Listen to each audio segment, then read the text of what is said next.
서울시 공무원 간첩 사건, 증거가 조작된 것으로 드러나 국정원장이 대국민 사과까지 한 간첩 조작 사건입니다. 대한변호사협회가 이 사건에 대해 국내외 정세와 모종의 관련성이 있는 것이 아닌가 하는 추론이 가능하다고 공식적으로 밝혔습니다. 대한변협은 국정원장 연루 가능성은 물론이고 수사검사들도 증거 조작에 가담했을 것으로 보인다며 국정조사를 요구했습니다. 2년마다 북한 인권백서를 발간하고 있는, 그래서 보수 성향으로 평가받기도 하는 대한변협의 입장이라는 점에서 파장이 만만치 않을 것으로 보입니다. 김지혜 PD가 전합니다. 온 국민의 시선이 세월호 참사에 쏠려 있었던 지난달 1일, 대검찰청 감찰본부는 서울시 공무원 간첩 증거 조작 사건 수사검사들에 대한 감찰 결과를 발표했습니다. 감찰본부는 간첩 증거 조작 사건을 수사한 검사들의 주장을 받아들여 이들 검사들이 증거 위조에 가담하지 않았다며 법무부에 징계 의견만 제시했습니다. 감찰 결과가 나온 직후 검찰이 제19 감싸기를 한다는 비판이 들끓었습니다.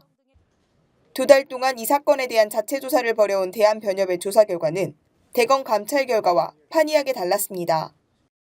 대한변협이 내놓은 조사 보고서는 검사들이 간첩 증거 조작에 최소한 미필적 고의를 가지고 가담했다며 그 근거로 여러 가지 출입경 증거 기록 가운데 조작된 특정 문서를 선택해 증거로 제출한 점 등을 제시했습니다. 이러한 증거 조작 가담은 징계가 아니라 형사처벌을 받아야 할 범죄라고 규정했습니다. 또 증거 조작 부분을 수사한 검찰이 일부 국정원 직원들에게 국가보안법상 날조죄가 아닌 형법의 모해증거 위조죄 등을 적용해 기소한 것도 법리가 잘못됐다고 비판했습니다. 형법이 적용됨으로써 처벌 수위가 현격히 낮아졌을 뿐 아니라 국정원 고위층까지로 처벌 범위가 확대되는 것도 차단됐습니다.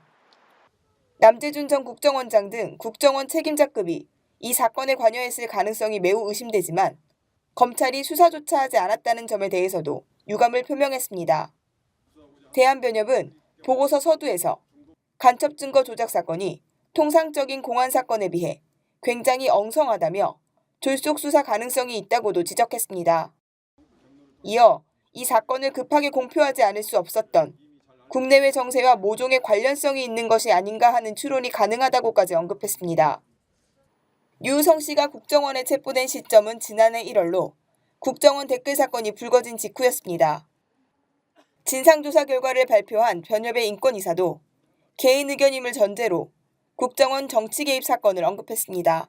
왜 그랬을까는 아마 당시 국정원이 댓글 사건으로 엄청난 비판을 받고 있었고 국정원 개혁이 최대의 화두가 되자 시선을 다른 곳으로 돌리려고 한 것으로 생각이 됩니다. 대한변협은 변호사 15,000명이 소속된 한국 최대의 변호사 단체입니다. 보수 성향으로 분류되기도 하는 대한변협이 공안 사건에 이토록 강한 입장을 표명한 것은 이례적입니다.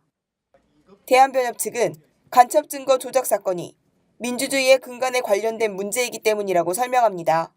검찰과 국정원 등 국가기관이 아주 힘이 있는 국가기관이 증거 조작을 한 행위는 법치주의를 파괴하고 사법제도 근간을 훼손하는 엄청난 범죄 행위이기 때문에 이 사건의 진상조사를 위해서 진상조사단을 구성했고 또 변협이 당연히 해야 할 일이라고 생각이 됩니다.